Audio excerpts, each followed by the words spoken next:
Ritual sa unan, pampabalisa upang hindi makatulog ang taong iyong nais. Hello mga guys, kumusta kayo? Panibagong araw, panibagong video na naman tayo. And sa araw na ito ay isa na namang video ang aking tuturo sa inyo na simpleng gabay o simpleng pamamaraan na makakatulong sa atin. At bago ang lahat, gusto ko lang mag-disclaimer sa mga taong hindi naniniwala at hindi gusto ang mga kagaya nitong video. Please skip this video and maghanap kayo ng videos na gustong gusto nyo dahil ang video na ito ay para lamang ito sa mga taong naniniwala and gusto mag-try.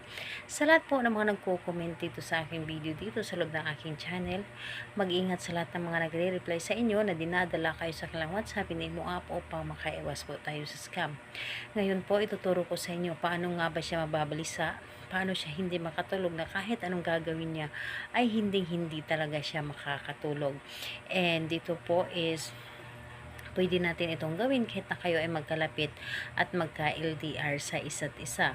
And yung kakailanganin natin dito na gamitin is kailangan lamang natin dito maghanda ng unan. So, kailangan natin dito maghanda ng unan lamang.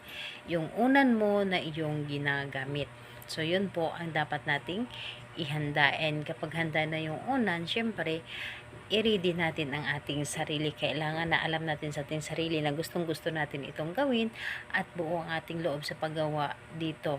And kailangan naniniwala ka sa inyong dapat na gawin. And kapag ready ka na, pwede mo na itong umpisan. So, ang gagawin mo lamang dito, napakadali lamang nito. So, iikot mo lamang yung unan ng 7 bisis. Yes po, 7 po. So, ganito po yung unan. Iikot mo lamang ito. So, ganito po. Pangalan niya at apelyido at ang inyong nais. Halimbawa, ganito. Isang ikot. Ganon. Pangalan, apelyido, mababalisa ka at ako lamang ang iyong iisipin. Tapos, ikot muli. Pangalan, apelyido, mababalisa ka at ako lamang ang iyong iisipin. Tapos ikot muli hanggang 7 ikot. Ganon ang proseso. Ganon ang proseso sa ating pag-ikot at ang inyong nais na sabihin.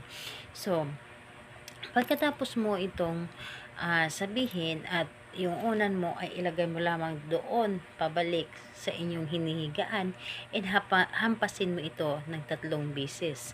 Hampasin mo ito ng 3 bisis at isipin mo lamang siya. Isipin mo siya, i-visualize mo siya na yun ang mangyayari sa kanya and asahan ninyo yung taong gagawa nito ay talagang hindi makakatulog at mababalisa ito. Mapupuyat, talagang mapupuyat ang taong gagawa ninyo nito. Napaka-epektibo nito. Gawin ninyo dahil ito ang ginagawa ko. Lalo na kapag kami ay magkalayo ng aking partner, yung tipong kahit hindi siya tulog, kahit sa araw ginagawa ko ito. Kaya naman yung partner ko ay talagang hindi nangyayari na iniwan kami kahit isang gabi. Yung matutulog sa ibang bahay, talagang hindi yun nangyayari. And ayun po, talagang kahit saan siya pumupunta ay dala-dala niya kami ng kanyang anak. And talagang hindi niya kakayanin na malayo kami kahit ilang oras. So gawin niyo ito. Marirecommend ko talaga ito sa inyo dahil ito yung lagi kong ginagawa sa kanya and sobrang lagi siyang kinakabahan at yung isip niya ay palaging kami lamang.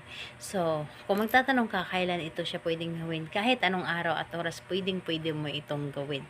As long na gustong gusto mo siyang gawin. So, ayun po. Salamat po sa inyo. Bye bye everyone. God bless us all.